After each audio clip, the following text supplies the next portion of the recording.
Wai ƙawata, kin san me wai yanzu wai kawai mazaje din ma duk ma sun zama yan gayu.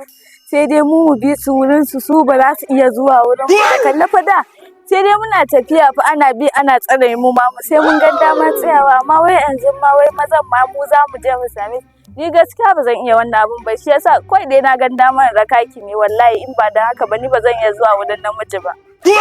Kira shi da Allah ya zo. Mun ƙaraso muna waje.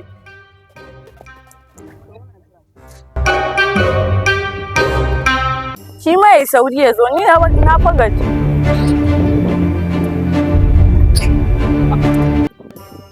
Sanyin safiya sai ku zo kofar gidanmu kuna son gani na? Amma wannan ai yawa ne haka soyayya take. Gode ma tana mutuwan son ka ne ma take zuwa wurin ka wallahi. To ta daina zuwa ma na ce dole ta dinga zuwa ne. Ha. Ce dole ta dinga zuwa.